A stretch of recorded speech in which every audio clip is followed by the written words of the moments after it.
The once mighty, feared Ottoman Empire had become known as the sick man of Europe, a term coined by Tsar Nicholas I. When mid-19th century Russia is calling you out for not being modernised, that's when you know things are going bad. Economic decline, the loss of territory, and the failure of expansion, all combined with their lack of industrialisation, meant that this once mighty nation suddenly found itself reliant on other foreign powers, such as Britain, to avoid its complete collapse to Russia.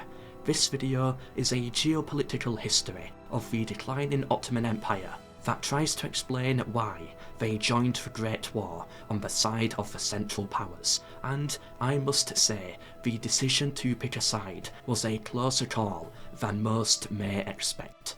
Britain had defended the Ottomans in what became known as the Crimean War to hold back the Russian advance, which was putting pressure on Britain's trade routes to India. But it seemed Britain's motives were changing. In the Russo-Turkish War of 1877 to 1878, the British would not come to their aid, and in fact took territory out of it. In 1882, Britain occupied Egypt, a territory that was nominally Ottoman, but in reality they could not hold on to it. The final straw was the 1911 Italo-Turkish War.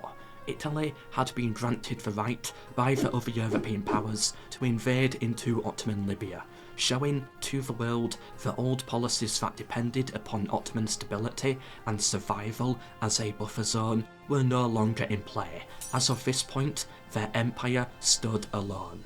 With the Ottoman Empire, we see a nation that was once proud and mighty, feared by all, but had now found itself embarrassed on the geopolitical scene and isolated from everyone else. A long, violent history is shared between the Ottomans and their neighbours, Russia, Austria and Persia. Now, with Britain no longer viewed as the protector, the Balkan states having declared independence, and all other issues internally, it becomes clear why they would instantly accept help when offered by the German Empire. And after the Young Turk movement of 1908, which re-established in the Ottoman Empire a constitutional monarchy, the nation was ready to begin a surge forwards towards stability and industrialisation, or at least that was the plan. German-Ottoman relations begin with Kaiser Wilhelm in 1898. The Kaiser went with the Sultan Abdulhamid II on a tour of the empire. The Kaiser promised to fund the reconstruction of Saladin's tomb in Damascus, which made him very popular amongst the Muslim population of the empire. Germany's plan was most likely inspired by France's plan with Russia. Fund the industrialisation of the nation, indebt them to you, and then force them to become tied to you in military matters. This led to German funding of ports and railways, most famous of which the Berlin-Baghdad Railway, a rival to the Trans-Siberian Railway, although not completed until after the war. However, there was much more to this railway than just economic purposes. It was a geopolitical move as well. Not only would it open up access to the rich oil fields of the Middle East for the Germans, but would also allow them access into the east, being able to bypass the Suez Canal. The Ottoman Empire was vital to Germany's plan. Even ignoring the clear economic benefits, it allowed them to put extra pressure on Britain whilst surrounding Russia. Worst case scenario, the empire collapses, gets partitioned, and due to the foreign debt held in the nation, Germany would hold a large seat at the council, being able to take vast swathes of Middle Eastern territory for themselves. The Ottomans became deeply reliant on the German Empire. However, despite this, many did not trust German intentions and still favoured the British and French empires. It should not be exaggerated how much power the Germans had over Ottoman finances. In fact, 60% national debt in 1914 was owed to France and 15% to Britain. The Ottomans only owed 20% of their debt to the Germans, although it is argued that this debt could be a reason why they sided with Germany in the end. By declaring war on France and Britain, and perhaps winning with the help of the Central Powers, they could perhaps cancel 75% worth of their debt as part of the spoils of war. The Ottomans sent out offers for alliances all over Europe, but this was declined at every turn. Only Russia had a proposal to send back, but this consisted of insulting demands of the Ottomans, forcing them to become more of a protectorate to the Russian Empire, rather than an equal ally. On the 30th of July, 2 days after Austria-Hungary declares war on Serbia, and 2 days before Germany declares war on Russia, the German-Ottoman Alliance was signed. The agreement goes as follows. The two parties must remain neutral in the Austro-Hungarian-Serbian conflict. However, if Russia was to intervene in the conflict, then the Ottoman Empire would have to go to war against Russia, and that the treaty must remain secret. Fun fact, on the 22nd of July, just 8 days before the signing of the alliance, the Ottomans had reached out to the Germans for an alliance, but were turned down, as apparently they had nothing to offer. There were other last-minute attempts at alliances during the July crisis also, with France and Britain, but those two also turned down Ottoman interests. The Ottomans being of no value, however, was a mistake by the Europeans at the time. Not only would it open up many more fronts and provide more troops, but they could also seal off the Mediterranean Sea from Russian trade ships if they joined the Central Powers. This route made up 25% of Russia's exports, a potentially financially crippling loss for the Russian Empire. The Ottoman Empire, for this factor alone, I think should have been viewed as incredibly valuable for both sides. However, it is clear that the Ottomans overall wanted to get involved with the looming war they felt coming. But with the vagueness of the alliances and the fact they sent diplomats to both sides of the camps, shows that the Empire still wished to keep their options open, as argued by historian Kemal Karpat. The Ottomans were not slowly preparing for this war over the decades, unlike you could argue other powers were. Instead, they hastily rushed into the conflict. On the 1st of August, 2 days later, the treaty was extended. Germany promised to defend Ottoman territory if it was attacked, and the Ottoman Empire would join the side of Germany if Germany was forced into war due to its agreement with Austria-Hungary. Notice how much the Ottomans do not want to accept the fact that they are working with Austria-Hungary and are instead using Germany as a buffer partner for the two to join sides. However, the Ottomans added they would not actually fight on Germany's side unless Bulgaria also did, showing that they did fear the potential of being overstretched and certainly did not want to lose Constantinople and their remaining European provinces to an Entente Bulgaria. Many in the Ottoman Empire wished not to get involved, but Germany began putting pressure on the Ottomans to join the war effort. Enver Pasha, Minister for War, wished to join on the side of the Germans. This does make sense, as the Ottoman Empire's military modernisation had become very reliant on Germany.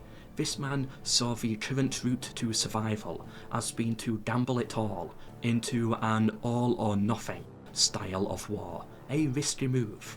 However, Talat Pasha, Minister of the Interior, focused on stability, and so he was pro-Entente, a very conservative approach from a man who wished to conserve the current state of the empire. And lastly, Sultan Mehmed V was in favour of neutrality, a quiet, peaceful, neutral approach, from a man who had been made mostly silent and powerless by the Young Turk movement. In the end, the Ottoman Empire played for time, claiming they were in no fit state for war, and they also wanted to delay a while to see which side appeared most likely to win. The Germans grew more and more annoyed with these delays and threatened to remove the German generals modernising the nation, but in return offered large loans of support to the Ottomans. In addition, the Germans were making decent headway into France and Russia, appearing as the most likely victor at the time. Before we get to the moment the Ottomans joined in on the war, it is important to look at the naval side of their modernisation attempts. Pre-war, the Ottomans purchased 2 dreadnoughts and a smaller battleship from the British in a secret agreement. This was an expensive move, however, and once word got out of this agreement, the man behind it, Halil Pasha, was forced to resign. Germany stepped in and offered a dreadnought for sale to the Ottoman government, and also offered an impressive loan to help support the government, money that they had been refused by Britain and France. Ottoman deals to gain dreadnoughts stretched all the way to South America, where a purchase of one was made with the Brazilian government as well. The Ottoman Empire would later try again, this time only ordering 2 battleships from the British. This was followed by heavy investment from British companies into Ottoman ports to make them capable of building their own dreadnought ships. The 2 battleships they purchased were the HMS Agincourt and the HMS Gallipoli. Once complete, 500 Ottoman sailors made their way to Britain, ready to take the ships back home, only for the First Lord of the Admiralty, Winston Churchill, to turn the Ottomans down and take the battleships for himself, to be added into the British Navy. This was of course seen as a great treachery, and no compensation was made to the Ottoman government. However, in defence of Britain, this event took place on the 2nd of August 1914, the day after Germany had declared war on Russia, and the day before they would do the same against Belgium and France. It would, therefore, seem only natural that the Ottomans would turn away from the Entente and instead side with Germany, and yet, despite this, on the 3rd of August, they declared neutrality. What followed was 2 German cruisers ended up in Ottoman seas after fleeing the British Navy. The Ottomans harboured them in their land, and to sweeten the deal, the Germans granted the Ottoman Empire the 2 ships. This was also coincidentally symbolic, as it mirrored the 2 battleships that the Ottomans had purchased from the British but never arrived. This was enough to sway most of the politicians into siding with Germany. The final hurdle to get around was that the people did not wish for war. The Ottoman Empire was heavily supported financially by Germany, and many pro-German newspapers circulated the nation.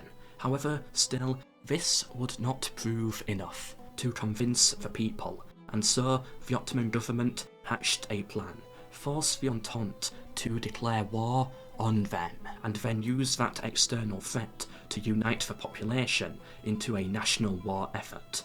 The admiral of those 2 ships sailed into the Black Sea and bombarded many Russian cities. Russia saw these as Ottoman ships, and so sent an ultimatum to the Ottomans. On the other end, the Ottoman people saw those as German ships, and not as their government being aggressive, and so, in defence of their nation, for the most part, supported the war. The ultimatum stated that the Ottomans must remove all German military advisors, that they must pay for reparations, and finally must apologise for the damage done. The Ottomans refused, and so Russia declared war on them on the 1st of November. This was followed by declarations of war on the 5th of November by Britain and France. In 1915, the alliance was upgraded into something more standard. In 1916, the Ottomans and Austro-Hungarians came together and both formally accepted themselves as on the same side, as allies in the war. I thought I'd die fighting side by side with an elf. What about side by side with a friend?